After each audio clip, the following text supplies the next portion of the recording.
Hello विद्यार्थियों, पिछले अध्याय में हमने जाति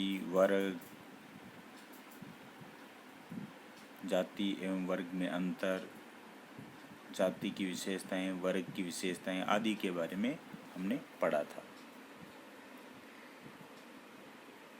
इसी संदर्भ में हम आगे भारत में वर्ग किस प्रकार के हैं, उसके प्रकार क्या हैं, उन पर प्रकाश डालेंगे। भारत में जो वर्ग हैं वह मुख्यतः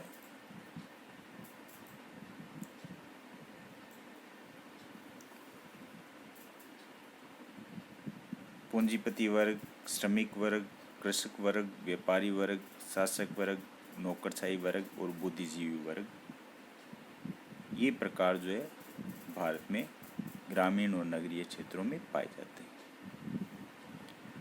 पूंजीपति वर्ग और श्रमिक वर्ग के बारे में कार्ल मार्क्स ने अपने पुस्तकों में, अपने अध्ययन में बहुत कुछ बताया है। पूंजीपति वर्ग ज़्यादातर भारत के नगरों, महानगरों और औद्योगिक केंद्रों में मिलते हैं। यह उन उत्पादन के केंद्रों तथा प्रतिष्ठानों के मालिक होते हैं जिनकी स्थापना के लिए अधिक धन की आवश्यकता पड़ती है। जनसामान्य के लिए यह संभव नहीं है, इसलिए देश के बड़े बड़े उद्योग, मिलों, कारखानों आदि के मालिक के रूप में ये पूंजीपति वर्ग ही होते हैं। इनके पास धन संपदा अपार होती है, इसलिए ये इतने बड़े उद्योग लगा पाते हैं। पूंजीपति वर्ग देश की राजनीतिक और आर्थिक व्यवस्था को पैसे के बल पर नियंत्रित करते रहते हैं और अपनी इच्छा अनुसार योजनाएं बनवाते हैं और नीति निर्धारित करवाते हैं। यह शोषक वर्ग है जो श्रमिकों और मजदूरों का शोषण करता रहता है। इनका जीवन सुख सुविधाओं से परिपूर्ण होता है।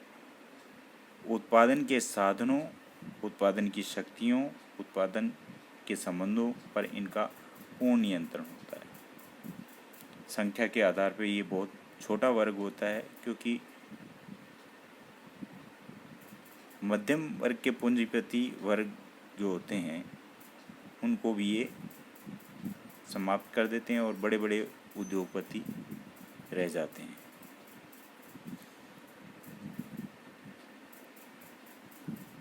श्रमिक वर्ग, भारत में श्रमिक वर्ग निर्धन वर्ग होता है। जनसंख्या के आधार पर यह देश का सबसे बड़ा वर्ग होता है। जनसंख्या का लगभग 33% भाग जो है श्रमिकों का है। यह देश के सभी भागों में फैला हुआ है। जीवित रहने के लिए, अपनी प्राथमिक आवश्यकताओं की पूर्ति के लिए बहुत ही कठोर परिश्रम भी करता है। इनकी कोई ज़्यादा आय नहीं होती है। ये अशिक्षित होते हैं, गंदी बस्तियों में निवास करते हैं।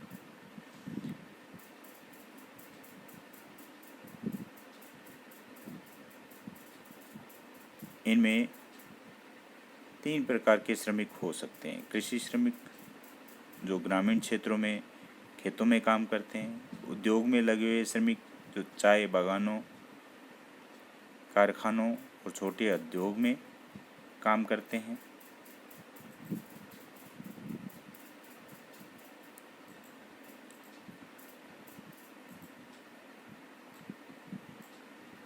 और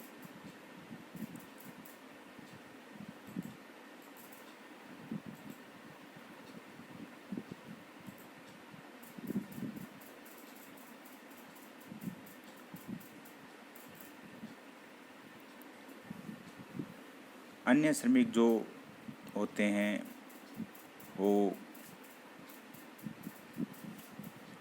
बोझा ढोने वाले हो सकते हैं, सड़क निर्माण करने वाले हो सकते हैं, भवन निर्माण करने वाले हो सकते हैं। इस प्रकार के कई प्रकार के श्रमिक हो सकते हैं। फिर आते हैं आपके कृषक वर्ग। भारत की लगभग 3/4 जनसंख्या जो है गाँव में निवास करती है। 70% आबादी हम कह सकते हैं कृषि पर निर्भर है। भारत कृषि प्रधान देश है, इसलिए यहाँ कृषक वर्ग का होना स्वाभाविक है। कृषक वर्ग में छोटे बड़े भूस्वामी भी आते हैं तथा खेती में जो खेती का काम करते हैं। कृषि का व्यवसाय आर्थिक दृष्टि से अधिक आर्थिक लाभ प्राप्त करने वाला व्यवसाय है और आजकल यह अति आधुनिक उपकरणों, विधियों आदि का प्रयोग करने लगा है। अगला वर्ग है व्यापारी वर्ग। व्यापारी वर्ग के अंतर्गत वे लोग आते हैं जो उपभोग की वस्तुओं को खरीद कर उपभोक्ताओं को बेचते हैं, उसकी व्यवस्था करते हैं।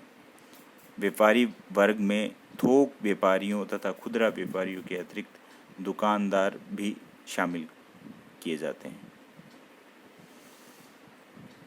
ये उत्पादक वर्ग यानी पूंजीपति वर्ग और उपभोक्ता वर्ग यानी जनसामान्य के बीच की कड़ी होते हैं।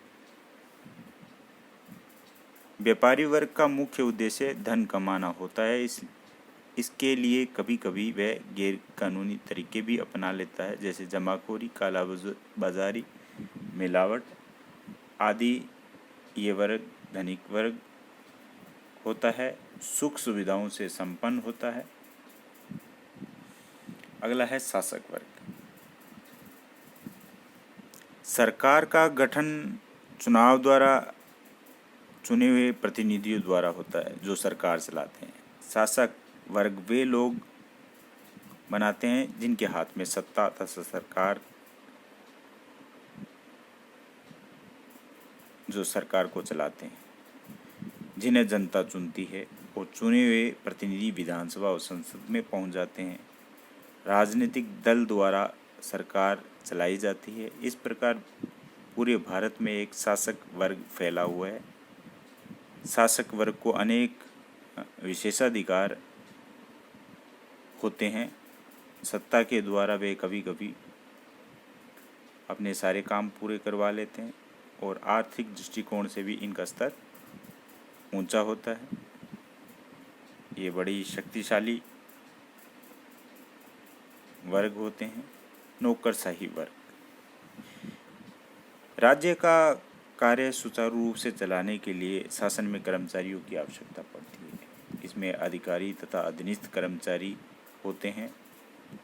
सरकार तथा प्रशासन को चलाने के लिए कर्मचारी होते हैं और वे नौकरशाही वर्ग का निर्माण करते हैं।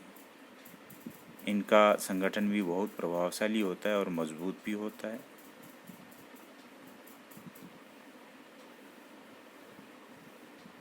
इस वर्ग की सबसे छोटी इकाई में ग्राम पंचायत में ग्राम सेवक तथा केंद्र के स्तर पर अनेक विभागों में अधिकारी कर्मचारी होते हैं।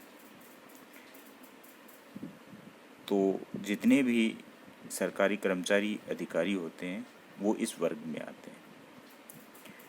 बुद्धिजीवी वर्ग। बुद्धिजीवी वर्ग भी समाज सुधारक, साहित्यकार, विचारक, दार्शनिक, शिक्षक, वैज्ञानिक, वकील, न्यायाधीश, पत्रकार आदि आते हैं। ये भारत के प्रभावशाली और प्रबल वर्ग हैं। यह वर्ग भारतीय समाज की बुराइयों को दूर करने के लिए हमेशा प्रयास करता रहता है। संख्या बल के रूप में बहुत छोटा होता है, लेकिन समाज सुधारक के रूप में होता है।